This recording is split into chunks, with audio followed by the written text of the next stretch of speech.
And one of the first announcements is the last day of class is April 23rd. That is on a Tuesday. Okay, everybody with me? So that means you do not come to class on Wednesday. We'll have 5, 10, 15 students show up on that Wednesday. My Wednesday Here at is Anderson so campus.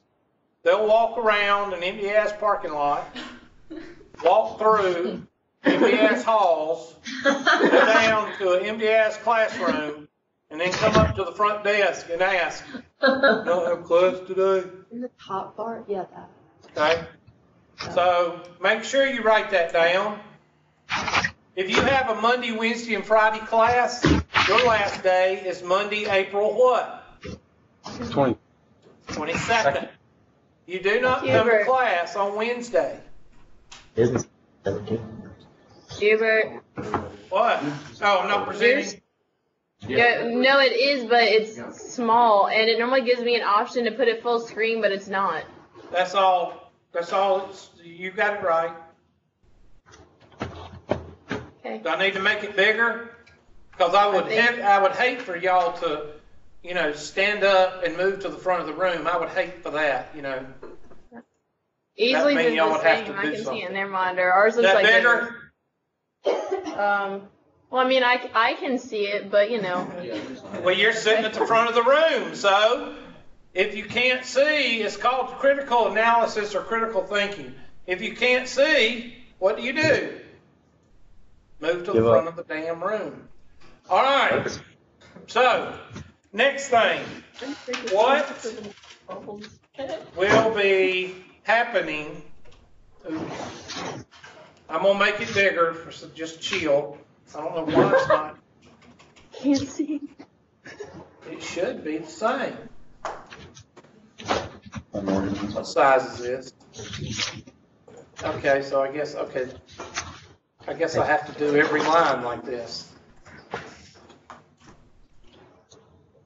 On April 23rd, homework will terminate. Last test will start, and final exam will start. On April 30th at midnight. For real. Like so stressful. Last test. Like an 80-something. Last test and final. Oh, horse Pucky. And final will terminate. Now, the final exam, let's go up there because that's where a lot of questions get. Final exam, and first of all, the last test will cover 4 and 5. I might just leave them separate tests and you just do 2 tests. But the final exam, the last test will cover chapter 4 and 5 up to last day of class. So if I get to 5.2 on the last day of class, that's the only homework you're responsible for, 5.1 and 5.2. Do you need to worry about 5.3 and 5.6? No. You only cover what I do in class. Simple as that. Okay? The final exam will probably consist of 25 to 33 questions because I think in calculus it'll be on the low end. It may be 20 or 25 because why? Quality over quantity. No, that's unacceptable. Yeah. I'm sorry. Easily, you can do better than that. That's a good answer. Why am I giving you less questions on a final in calculus? Because the problems are excruciatingly long? Because the problems are usually longer than a regular algebra problem. Okay? 2 attempts. And let's go ahead and answer that question that I get asked every semester at the end of the semester. You going to take the higher of the two, or you going to average them? What does the bonus question say? What does the handout say? What do I do? I take the highest. Where you need to put that? I take the highest grade. Okay? You also have a week. You have 2 attempts. You have 2 hours to take the final. I better go ahead and put the final right here, because somebody will say, oh, I thought you meant final. I'll have to make it smaller. Final exam. 25 to 33 questions, probably. 2 attempts. Takes the higher of the 2, just like your 3 attempts, 5 attempts, takes the highest of all of them. On April 30th at midnight, the last test and the final will terminate. I'll have to make it a little bit smaller, I'm sorry. What the heck? Control. Control what? Z. V? Z. Z. Thank you so much. I didn't know what I hit. Whatever I hit, I hope I don't hit it again. I wanted to change it to 40. I guess I have to go up here and type it in. No, it won't let me. So 36. There we go. During finals, I will be tweaking the gradebook if needed. What does that mean? I'll be checking the gradebook weights. I'll be checking to make sure that it's knocking off all of the grades it's supposed to be knocking off. I will be checking to make sure that it's cutting off the A, B, C, and D, and F. Make sure, in other words, I'll be taking off any homework we haven't covered. All that. Okay, so I better separate these because I don't want them to run together. There. Okay. So let's go over it again. The last day of class is April 23rd. That's a Tuesday. So you come to class on Tuesday just like you do. That will be the last day that we cover material. You do not go to class on Wednesday, April 24th. On April 23rd, the homework will terminate. Last test will start and final exam will start. Chapter 4 and 5 is the last test. It covers up to the last day of class. Let me put material so somebody don't screw that up. Students will take any crack they can get, and what will they do? They'll use it as an excuse. So I have to fill in these little places where y'all will try to, oh, I thought. Yeah, whatever. Final exams, 25 to 33, probably. I would say probably 20 or 25 on a calculus test. You have 2 attempts. The gradebook, when I get through, I hope, will take the highest of the 2. 2 hours to take the test. On April 30th at midnight, the last test and final exam will terminate. During the final week, during finals, I will be tweaking the gradebook if needed, taking out homework that we haven't covered, making sure the weights are working and everything, the gradebook is working to where your gradebook, when you have turned in everything, what will it give you? Your final what? Grade. Your grade. Your final grade. What am I going to do? I'm going to pull up the gradebook. If Miss Shuttleworth has a B, that's what goes in her grade, a B. I'm going to take the grades off of gradebook. Will I change them? No. If it's an 89.2, that's a B. Why do I not give you the benefit of the doubt? Because you gave us a lot of extra points already. I've given you the bonus questions, which is 10 to 12 questions on each. I give you 3 times to take the test, and it takes the what? Higher of the 3. So you have a chance to get better grades. Now, Will I also do something at the end of the semester? Yes. Should you roll with it, or should you write me an email to say, Hubert, I'm confused? What should you do? Should you roll with it, or should you write me an email? Roll it. You roll with it. So if you see something on WebAssign and you go, well, wait a minute, that's what he's talking about, roll with it. Yes. And that's another thing I do to give you a chance to make your grade higher. Miss Shuttleworth, do you have any idea what I'm talking about? Yes, sir. Okay, why don't you announce it to the class, because somebody will break it with a banana. So go ahead and announce it. That at the end of the semester, your points might randomly go up, and don't talk to him about it. No. That's what I open up. Homework. Oh, There, okay, yeah. easily got it. Miss Shuttleworth, you're a disappointment. All right. Hey, that's why you're gonna fail at life. Yeah, I know. Live in a ditch. Anyway, I might manage McDonald's one day.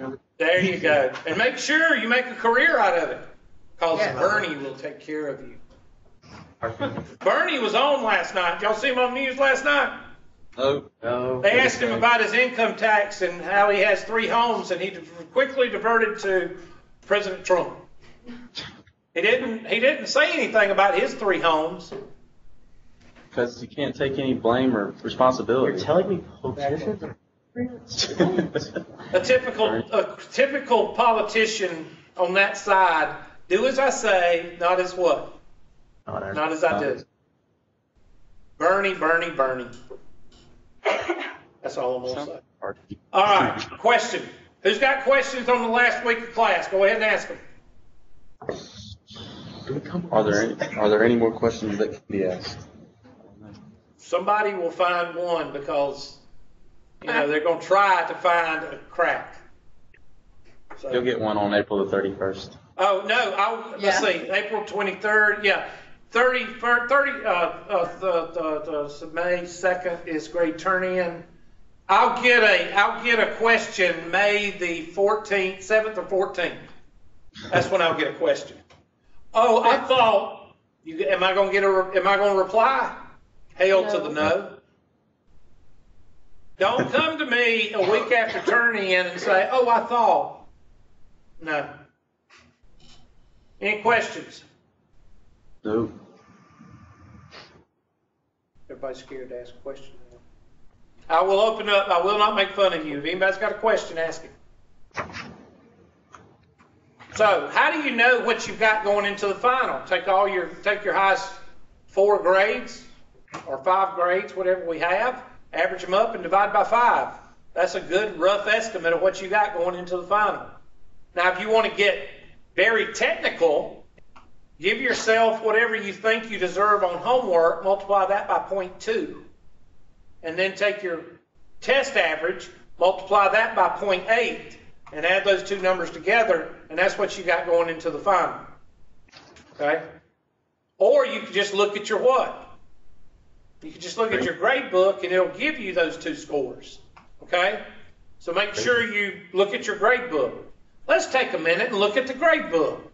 Let's see what we can find on the grade book. Great. Wait till I get the one that says, when are you going to post grades? I'd like to know what I made in the class. Do I respond? Hail to the no. No. And these students, and then they call then they tell their helicopter mom and dad. And then I get a phone call. Do I respond? No, because they're adults. I don't have to talk to the parent. Okay, Miss, I'm going to pick on you, Miss Shuttleworth, because I don't want to pull anybody's name up, because they'll go to the prayer closet or the cry closet and say that I'm The embarrassed. pillow. Our puppy. Yeah. Well, I can't. It pulls up. I can't pull up. Okay. Well, It was right next to me, wasn't it? I know, but I can't pull up. My grade book is different from yours. I don't know if Open Student View right there. There we go. Maybe it'll pull up yours. No. My ebook. No, it was grades. Okay, well, I'm not gonna be able to pull it up. That's Oh. what it says. That's what y'all says? I opened mine.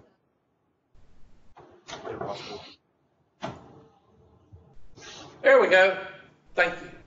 Hit raw scores. I'm very unfamiliar with the way this happens on here, so.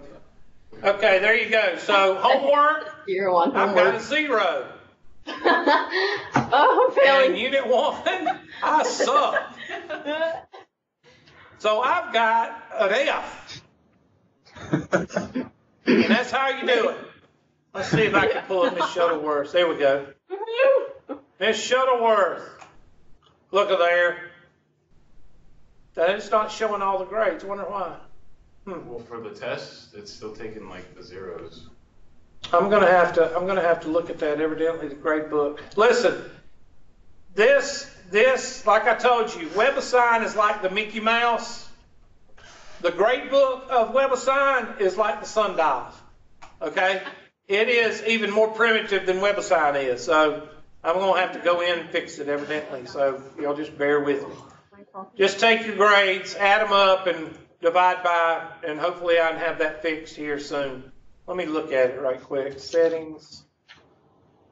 Unit 1, Unit 2, Unit 3, Unit 4. So you don't have to do this in WebAssign. This is archaic. All assignments. Final. Unit exam 15%. Yeah, I got all the tests equal the same, and then the homework is 20. Categories. Let me pull up the test so I can go ahead and knock that out right now. Unit 1, drop the lowest 2. Unit 2, drop the lowest 2. Unit 3, drop the lowest 2. Unit 4, I ain't got them up yet, but drop the lowest 2. Unit 5, drop the lowest 2, but I hadn't got them loaded yet. So that's that. Let's look at the final. Oh, yeah. Drop the lowest 1. Student view here. I guess that's where this thing is so archaic. Fantastic. Mine sucks. Should. Okay, that's why I got after due date. So I guess I'll put always, always, always, always, and final exam always. That way people can go into cardiac arrest. Yeah, that's what we'll do. We'll do that. Where's the final? Final always, and homework always. Save. And that should work. Let's see, grading scale. And look at those grading scales. Even Hubert gives you the benefit if you got like a 0.45 or better. So you can't bitch about that. See, that's another crack right there that you'll try to use. Well, Hubert, I got an 89.6. Well, if you got 89.6 in my class, you got a B. I'm in an A. If you've got a 79.6, you got a B. So I give you that too. So don't be coming to me at the end of the semester asking me for help, because I'm not going to respond. Save. And it should update. I don't know where the update is. Let me go back to the, oh my Lord, this is so, I do this with all my classes, so close this window and update. I don't know if it'll show everything now. I don't know how long it takes this thing to update. Let me go to student view and pull up. Where's the student view again? There it is. And let me go to my grades. Raw scores. Okay, now it's starting to show all the tests, but I hadn't loaded the Unit 4 and Unit 5 tests yet. So there, it's starting to show it. Now let's pull up Miss Shuttleworth and see if it shows.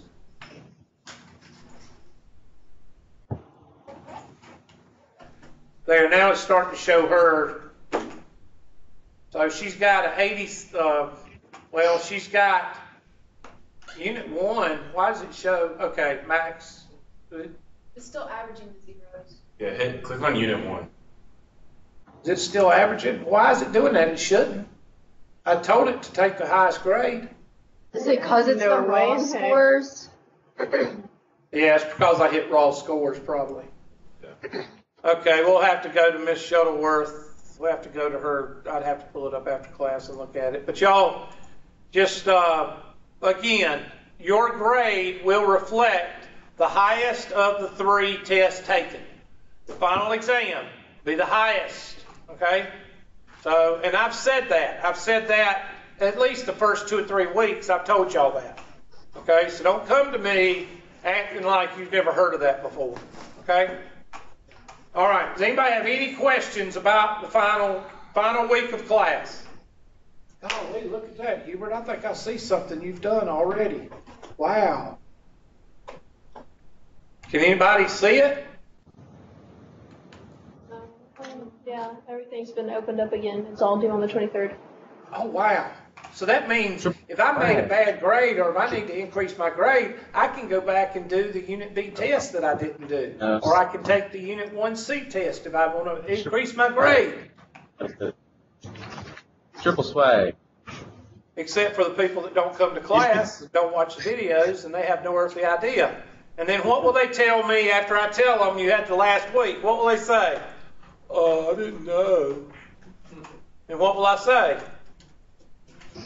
I will say, not valid. Because it's not valid. I give you the ability to Skype in, I give you the videos, and you come to class. There's 3 avenues to get this information. When you tell me that you didn't know, that says that's not valid. That's not a valid statement. Hey, I covered the cracks. All right, now let's go to math. Now, I'm going to go ahead. We're going to skip 4.5 for right now. Okay? We'll come back to it if we need to.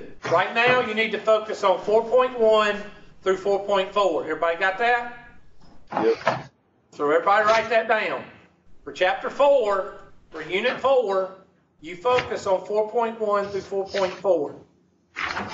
I really wanted to get to antiderivatives before we move ahead because you're going to... Okay, let me go ahead and say this also. Y'all know the way I teach is different from other classes, right? Yeah. Okay? You're not going to have this environment next semester for 230. All right? But you will have the knowledge on derivatives and antiderivatives and the algebra because that's the main thing y'all going to suck at in the second class also is algebra. You're not teaching 230? You're going to have teachers that do the old school test.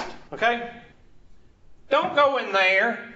If y'all want to continue to do the online class, the online testing in here, don't go into those classes and say, well, Hubert didn't make us take an online class, in class. Don't do that. Okay? All right? You just take the test like you regularly would in any other class. Does everybody understand that? Unless you want to ruin it for future students, take the test in class and don't say nothing. Does everybody understand that? Mm-hmm. Okay. Don't make what? What's the old saying? Don't make what? God, y'all's parents really sucked. Okay? Don't make waves.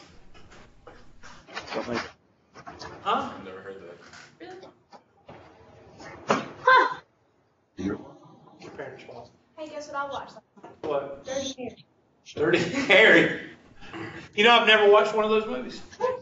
The only Clint Eastwood movies I like is Outlaw Josie Wales, High Plains Drifter, Pale Rider, and Unforgiven. His other movies, I don't care nothing about them. But Dirty Harry was famous. That's a classic movie. I don't care too much for it. Okay. I like when he shoots people and kills potheads and stuff like that. I like when he does that. But anyway, let's go with antiderivative. Antiderivative. Now, I'm not in a section right now. This is kind of an introduction, just like I did with the derivative. So we are not in a certain section of 5 yet, so you don't have to do any homework yet in 5. You need to work on 4.1 through 4.4. And then we'll cover questions on that as well as start Thursday, okay? Antiderivative. Well, with the derivative, we learned that we basically can take a point, and anywhere on that point, we can find the what? The tangent line, right? We also found that we can find increasing and decreasing values without doing the algebra. So that's another thing we learned. And we also learned that the second derivative gives us what? The inflection points, right? Right. Okay, so we learned that the derivative can give us several things. Now, what does the antiderivative do? The antiderivative gives us the area under a what? Area under a curve. Y'all remember dang old John Nash, dang old Russell Crowe, dang old drawing like that? Area under a curve. That's very important when you're talking about that part right there and you're trying to find the area under this curve right there and the area under this curve right there, okay?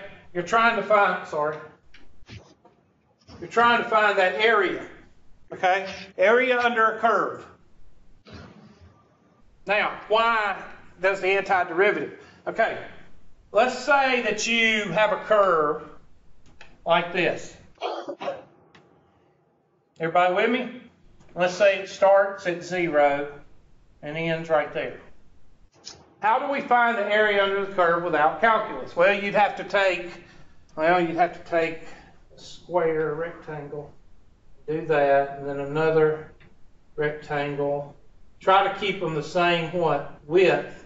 So that way you can just multiply like that, like that, like that.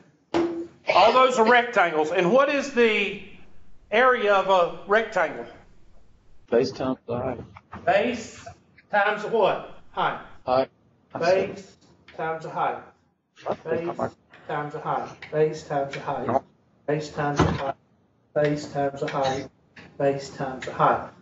Okay? Now, if you use algebra and use base times the height, then basically you're taking each one of those rectangles and you're what? Finding an area, and then you multiply by how many rectangles we got there? 8? Yep. 1, 2, 3, 4, 5, 6, 7. You multiply it by 7. Everybody with me? Yes. Okay? Because all those areas are not going to be equal. Or you'd add them up, or, if they were equal, if you made them halfway equal, then you'd multiply by 7, or you would just add them. That's Riemann's. Okay?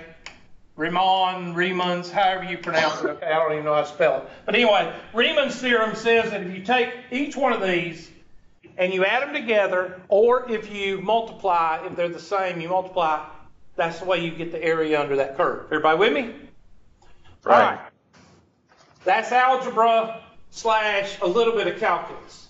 So when you take the algebra and you mix it with the dang old limit, just like we did with over here, finding the limit, turning the secant into a what? Tangent. Taking the limit, we're going to make these rectangles, we're going to make them smaller. If I made this one smaller, and this one smaller, and this one smaller, and this one smaller, and this one smaller, like so, this little triangle would get smaller, you see? Those little triangles that you're not measuring, they get smaller. Now, what I'm going to do, I don't have a poster, so since I don't have a poster, we'll have to use some OA technology, okay? Since I don't have a poster. You know, I'm the only one at Tri-County Tech that uses Sketchpad. I know y'all don't believe that, but yeah. Wow. Yeah. Now if I can just find There's an mine. article in the newspaper about our new president. He's gay, I think. New It's president? dead. Gay. No, he's Like- gay. Okay.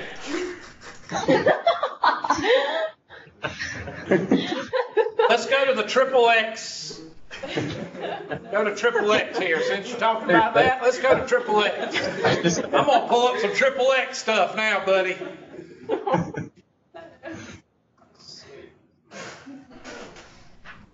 Riemanns. Y'all just bear with me a minute. I got to find it. You'll see area under a curve. Okay. I don't want to use that. I don't want to use the area under that.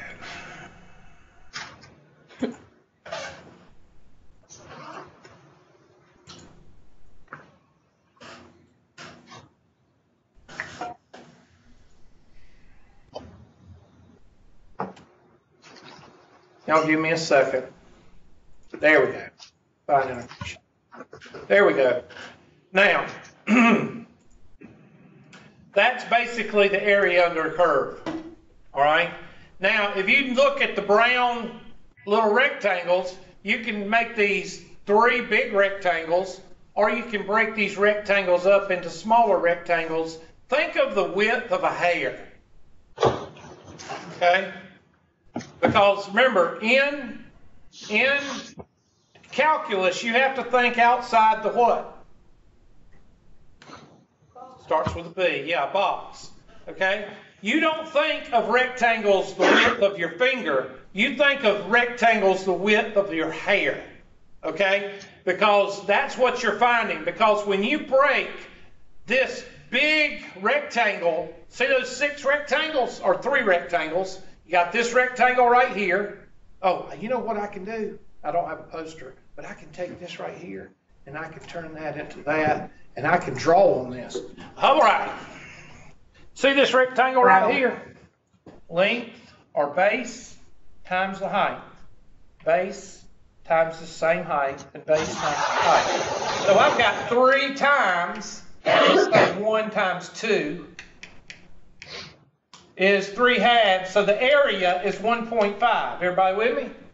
So the area of these brown is 1.5. Now, it is a rectangular curve right there. This is a straight line. So do you have to use calculus there? Yes or no? No.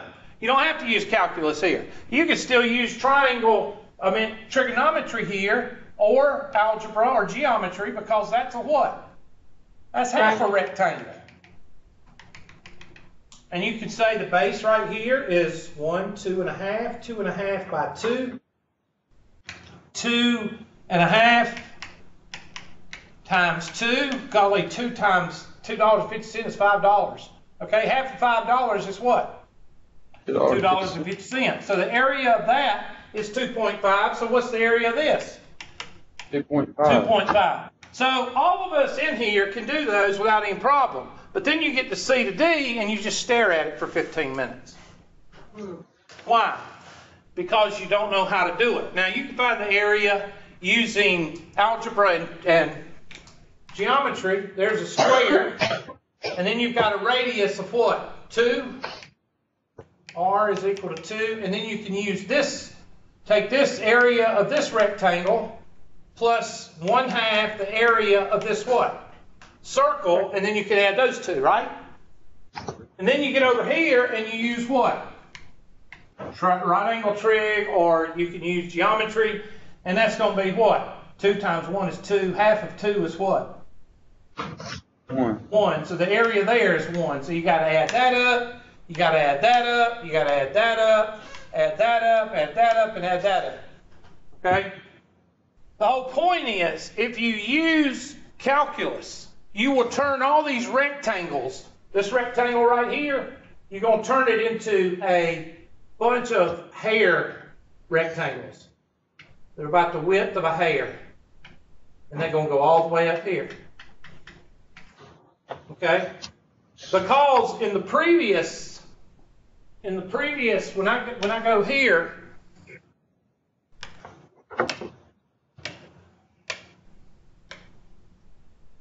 See these rectangles right here? When you do this right here, what's the problem up here?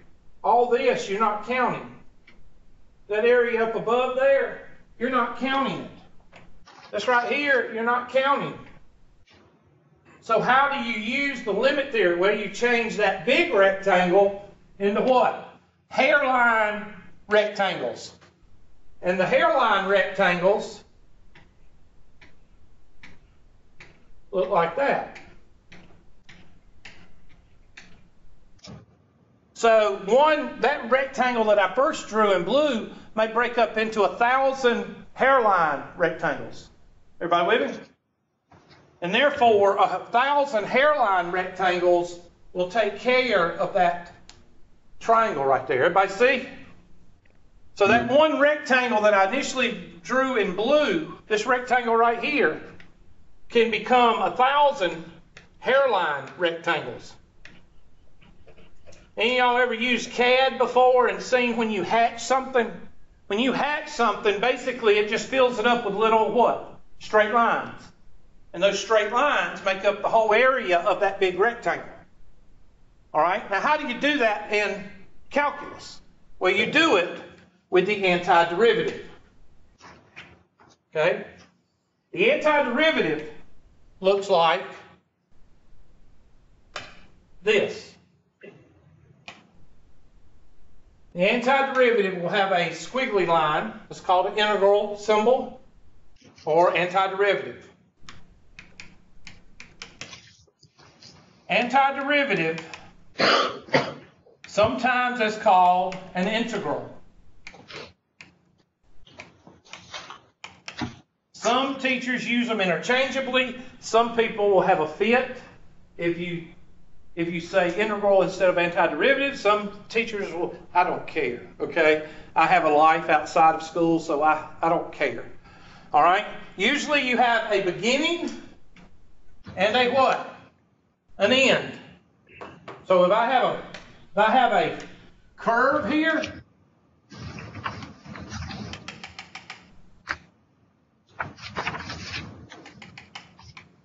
there's my beginning and there's my what? End. That's called a definite integral. A definite integral is when you are given A and B. Definite antiderivative or definite integral is when you are given a beginning point and a what? An end point. These are also called parameters.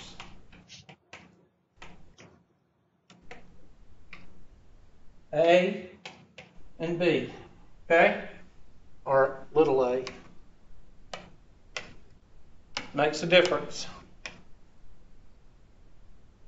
An indefinite integral, or just a basic integral, an indefinite integral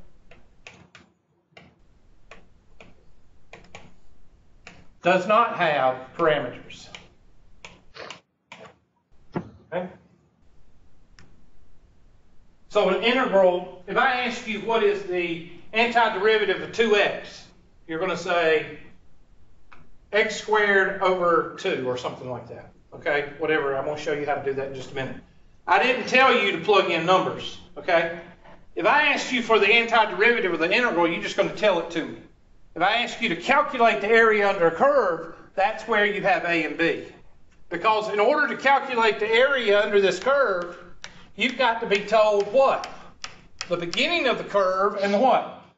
End of the curve. If I just ask you to find the derivative, then I'm just antiderivative, then I'll just ask you to find the antiderivative. That's the difference between a definite integral and a what? Indefinite integral. Okay? Now, you're going to be given the integral symbol, and these may or may not be here, so let's make those a different color because they may not be there. So we're going to let's make it dang old magenta. No, let's do that aqua color, which is real light. So you may have an A there and a B here, you may not. Depends on what kind of question you're given. All right, and then you're going to have f of x and dx. Now the reason you got that dx, I'm gonna show you that in just a minute. But we gotta explain what the derivative. That's what the derivative is going to look like. The antiderivative is going to look like this.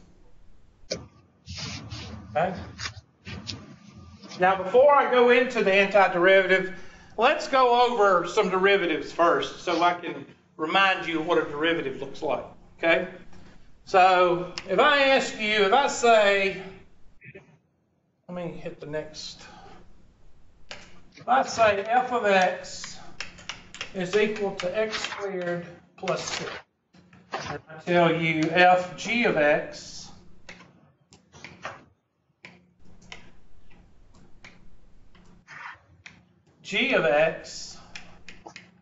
is equal to x squared minus 22, and I give you h of x is equal to x squared minus 1/2. What is f prime of x? 2x. What's the derivative of x squared plus 6? X. 2x. You're right, 2x. What is the derivative of g of x? 2x. And what is the derivative of h prime of x, or h of x? 2x. Wait a minute. You're saying that the derivative for all three of those are the same? Yes. So how many different 2x antiderivative do we have? Infinite. I could say x squared minus 3. I could say x squared minus 0.2. I could say x squared minus 74. How many different versions of x squared plus another number can I make up? Unlimited. So when you write a derivative, you're only telling me what family it comes from. So you have to put a plus c on all of these because you don't know what it's coming from. Is it coming from x squared plus 6? Is it coming from x squared minus 22? Where is it coming from? Does everybody understand that? Okay, so is the c essential in your answers? Yes or no? Yes. There are some teachers that will mark your problem wrong if you do not put the plus C. You need to make a note of that. I don't care if you highlight it. I don't care if you put stars beside it. Please, always remember that when you're doing calculus and you're finding the antiderivative, you always put plus C. Okay, when you're doing a indefinite, which you're not given numbers, okay? These are indefinite antiderivatives that we're fixing to do. Okay, because we don't have numbers yet. So everybody understands that these 2x, 2x, 2x represent an infinite amount of information. Does everybody understand that? Yeah. Okay. And you have to put the plus C on there, and basically this says it could be any number. I could put a 1 here, I could put a 5 here, I could put a 22, I could put a 1/2, I could put a 74. Okay? Because I'm taking the antiderivative, I'm undoing this derivative. Because if I take the derivative of this, or if I take the antiderivative, and I'll do this in blue, the antiderivative of 2x dx is equal to, and I'm going to do this with the power rule, 2x to the 1 plus 1 over 1 plus 1. That's how you do the antiderivative. You add 1 to the exponent, and then you put the exponent on the bottom. And somebody tell me what 2 to the x plus 1 plus 1 is. That's 2x squared over what? 2. And what is the antiderivative of 2x? X squared plus c. Okay? So the antiderivative of 2x is what? X squared plus c. And that c represents what? any of those numbers. So when you do the antiderivative, you have to make up for this c over here, and you have to put it in your antiderivative or your integral. All right, let's try some. Just the power rule. This is just the power rule of antiderivative. Antiderivatives. F of x is equal to 4x squared. G of x is equal to 1/2 x to the third. And h of x is equal to square root of x. Now remember, the power rule of antiderivative is a to the n plus 1 over n plus 1. Now if you've got a coefficient out here, you just pull it out front and deal with that later.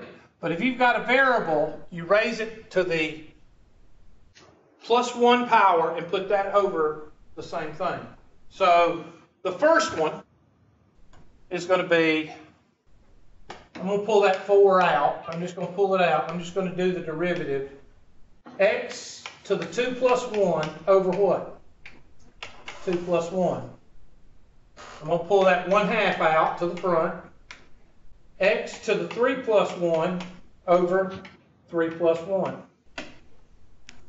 And what are we going to do with that radical?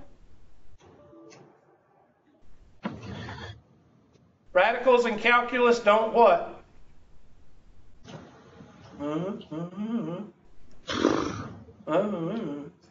Mix. Mix, thank you. Radicals in calculus don't mix.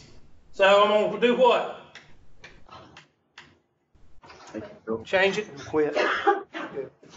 Just stare at it for 15 minutes. Now do x to the 1/2. Well, that's going to be x. Long enough, it'll go away. What? If you stare at it long enough, it'll go away. Exactly. What happens? It's true.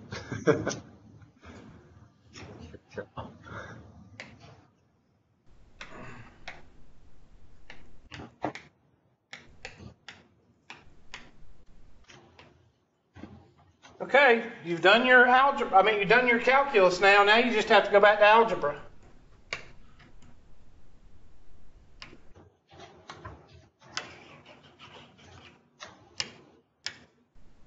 So, what's this come out to be? 4 times x to the what? 3 over 3, 4/3 x to the third plus c. So the antiderivative of 4x squared is 4/3 x to the third plus c. And let's contain that in the answer. So there.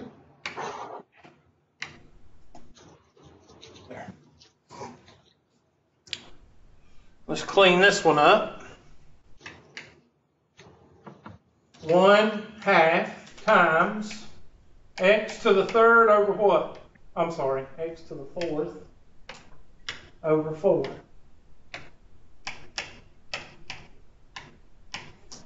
And that's x to the fourth over what?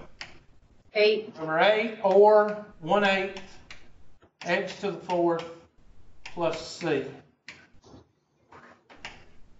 Or x to the fourth over 8 plus c. All right, you do the last one.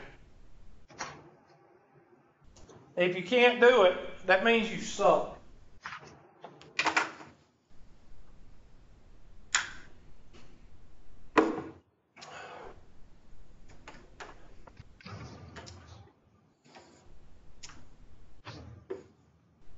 You're about Notre Dame. Yeah, that's sad, but they'll rebuild it. It's just a building. No, it's art and architecture. Yeah, we studied it in Arca. Dang old Rosemary, dang old front, dang old facade. What? You know how it caught on fire? Probably some construction worker smoking pot. If he had a pothead in the back doing something. It was the damn Russians. Yeah, it was. Damn racist. It was Trump. Trump did it. It was. Obviously. Yeah. Sarah said it on. The piece fell off.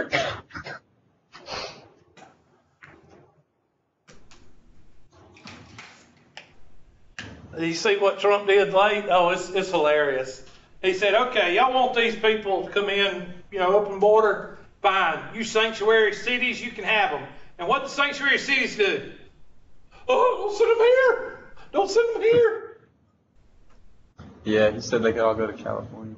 In other words, it's okay for Texas to have them. It's okay for, it's okay to be in, it's okay for the border states to deal with it, but don't put them in San Francisco. Yeah, San Francisco already has like some of the homeless. They already got the homeless population of the world. Yeah, no. That's what happens when you let a bunch of actors run a state. 1/2 plus 2 halves is what? 3 halves. 3 halves over 3 halves. Now what are we going to do with that 3 halves? 2/3 x to the 3 halves plus c.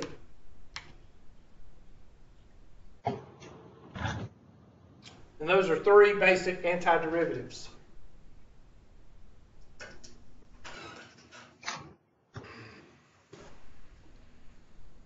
Now this is very, very, very important because in your 230 class, you're going to be finding the area under the curve at the market equilibrium.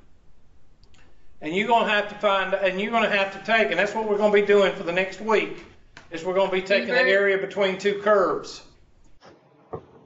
Okay? Let's see what time it is before y'all have a conniption or something.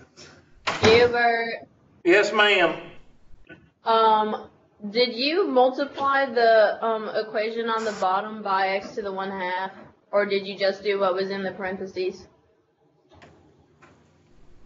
What are you talking about? On the bottom one, you're supposed to multiply everything that was in the parentheses by the x to the 1/2, right? Or in the brackets. I'm confused.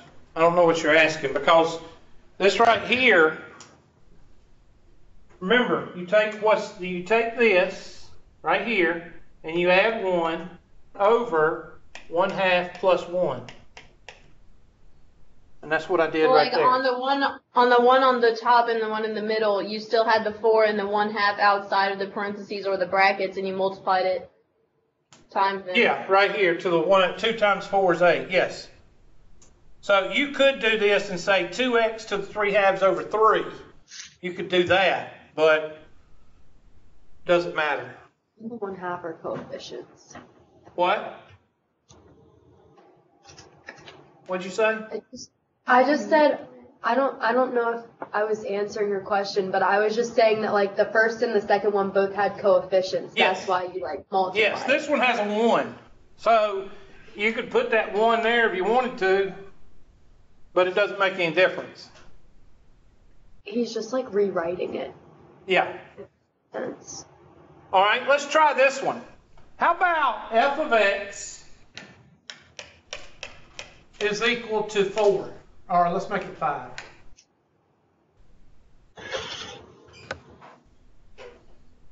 Well, there's no x there, is there? So that means it's x to the 0 power, right? Because remember, if you ever get confused, make sure you put all your what? Make sure you put all your variables and exponents in there. All right, now what? Well, that'd be 5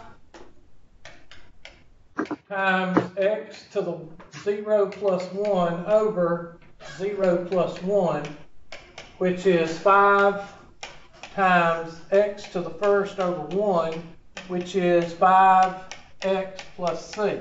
So the antiderivative of any constant is going to come out to be what? That constant times x. So you need to put a property there.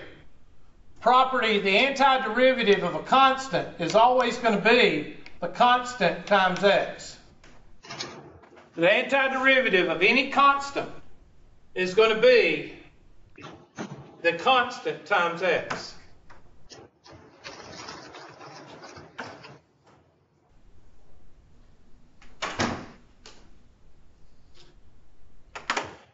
Now, let's look at basic derivatives.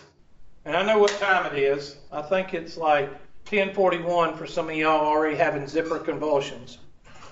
Y'all need to curb them. You need to take some medication. All right? Let's go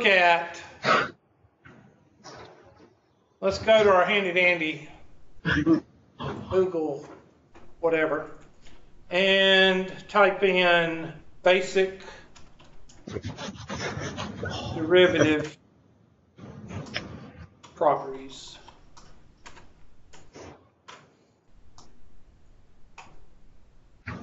And this is, antiderivative, sorry. And this is pretty good right here. I want to see if I can get the constant, but I don't see a constant, maybe in here somewhere. I don't need cosines, but we'll go ahead and look at it. All right, there's the power rule. Power rule says n plus 1 over m plus 1. 1 over x. What is the antiderivative of 1 over x? The natural log of x. And what is the antiderivative of e to the x? If you miss this one, you don't what? Tell anybody. Don't tell anybody. The antiderivative of e to the x is e to the x. But if there's a 2x in there, you got to remember the chain rule, which we will go over. Now, there's another thing called substitution. And let me see if... I don't want to get into that yet, but I want to see if there's a... There's the constant rule right there. If you have the antiderivative of a constant, meaning a number, then it's always going to be that number x plus c. And I showed you the power rule. You can break up a derivative, an antiderivative into two derivatives. We'll go over that a little bit later. And the difference. And there's the power rule.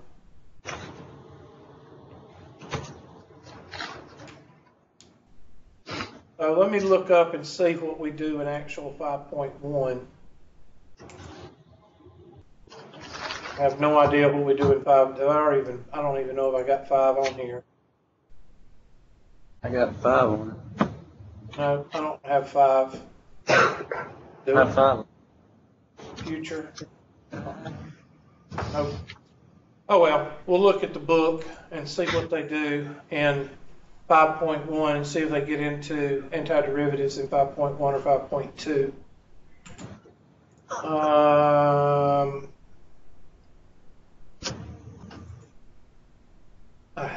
I hate website.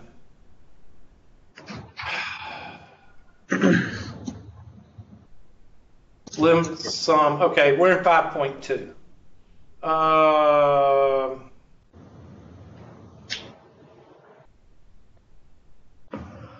Integral. So you can't even find anything in this book. It sucks. Hold on a minute.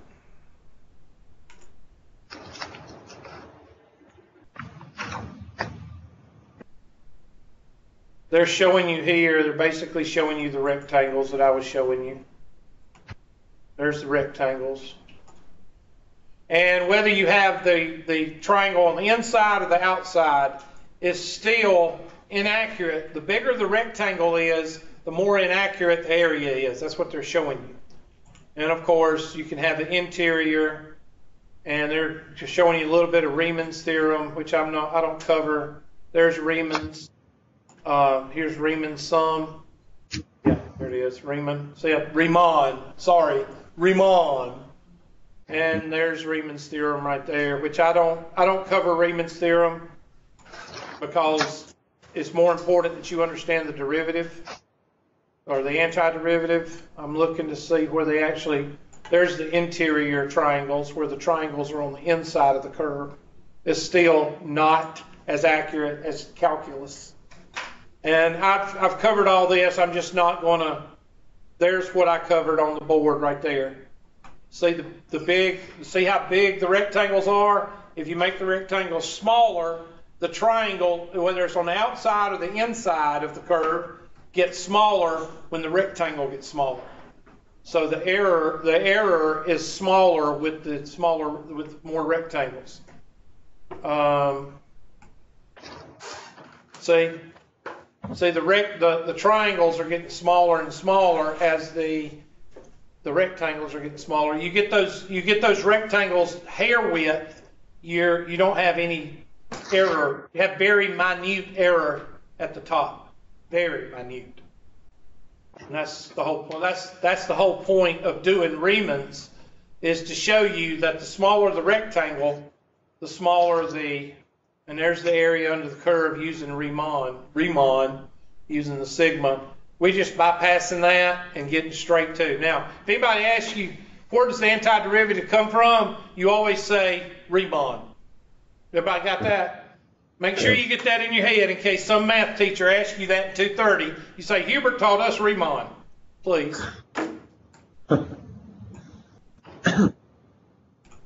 There'll be somebody. No, Hubert didn't teach us that. He told us to say that. There'll be somebody. There'll always one. So they're going to get to what we're up to in just a minute. Okay, there is the derivative of the definite. Definite has what? A and B. I've already showed you that.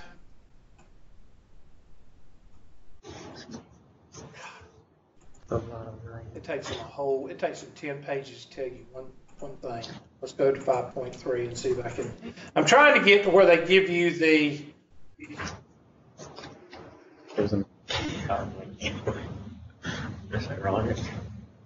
Give me a second. In this case, I talked about this book a minute or two.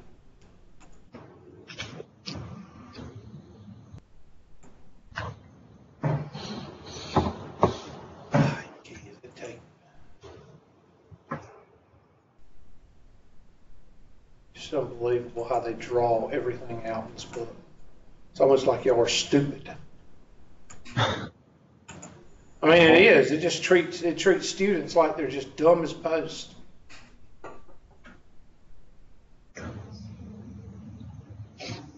Okay, we're gonna do this. I'm just gonna do this. I'm not gonna fool with the book.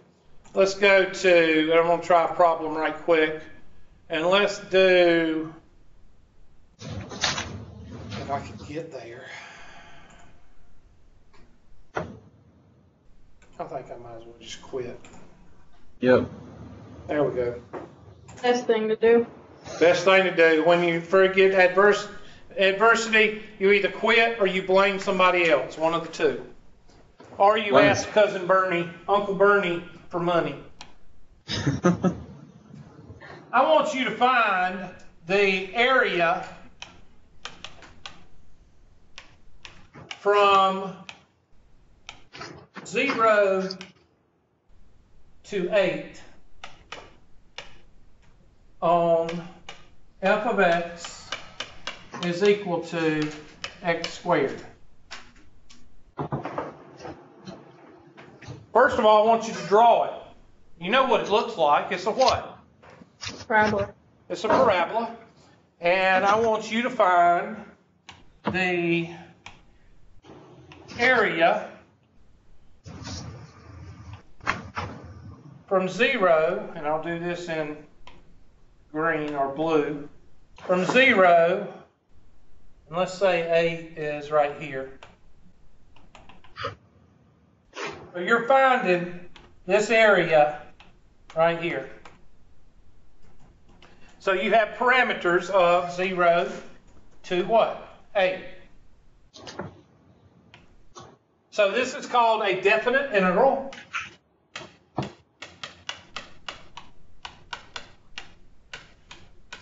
Because if it was an indefinite, what is the antiderivative of x squared? The antiderivative of x squared, and I'll do it in green, if I was just doing an antiderivative, is x to the third over 3 plus c.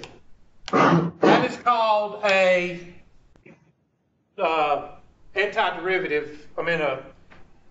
indefinite integral. I just asked you for the antiderivative. I didn't give you any parameters. But since we're doing a definite integral, you're going to do this, which you're going to do, and it's supposed to be a dx right here.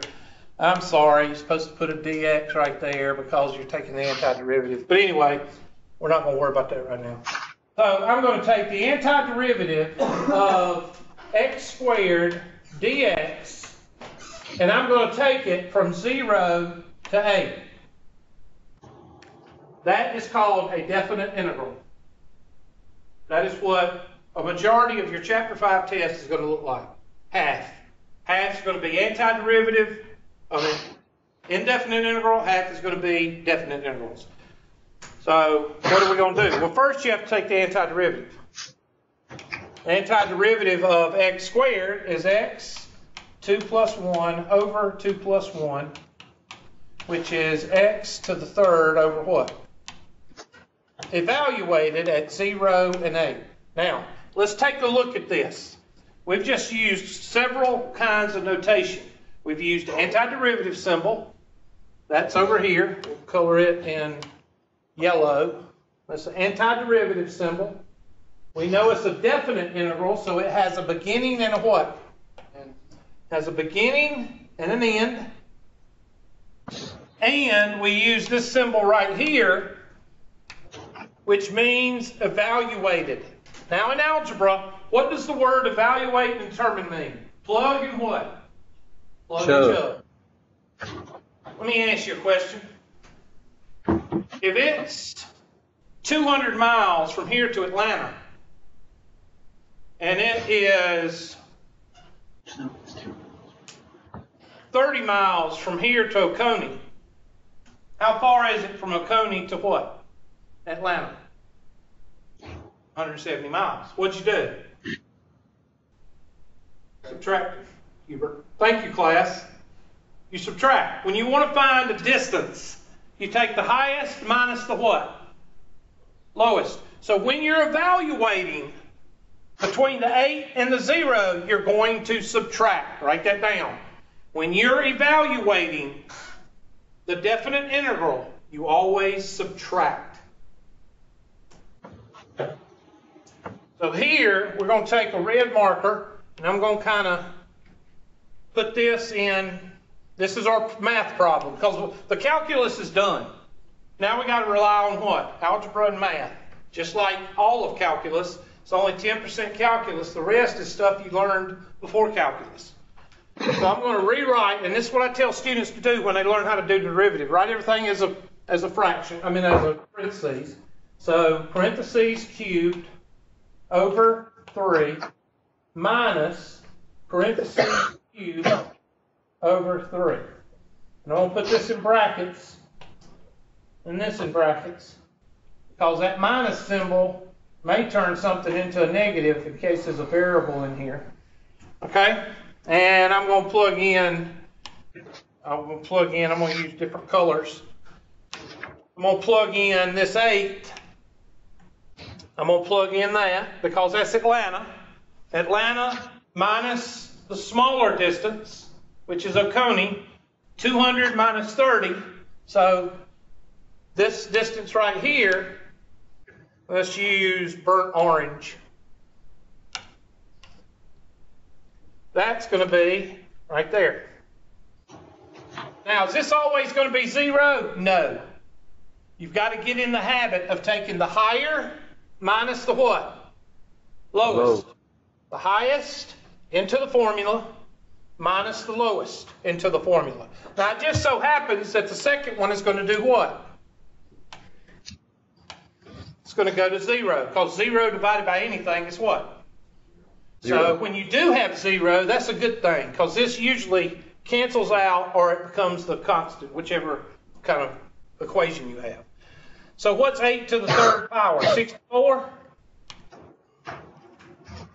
512. Okay, 512. I'm sorry, I was thinking of 8 times. I don't know what I was thinking of. All right, 4. I was thinking of 4, I think. Okay, 12 over 3. Now somebody give me that decimal. 170.666. 0.67. So the area under this curve from 0 to 8 is 171 what? Unit squared. Could be feet, could be millimeters, could be miles, acres, whatever. And you have just found the area under that curve from 0 to 8. Now, if that's 0 millimeters to 8 millimeters, then it would be 171 square millimeters. If it was miles, then from 0 to 8 miles, it would be 171 square miles. Now you can find the area under the curve using the definite integral or the anti-what? Derivative. Now, we're going to expand on that. Don't do any homework in 5 because I got to find out where they put it, where they've camouflaged it, because they've camouflaged it. They spent 2 sections defining what a antiderivative is.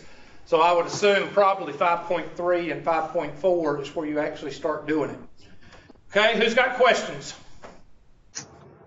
All right, y'all get out of here. Have a good day, and I'll see y'all Thursday.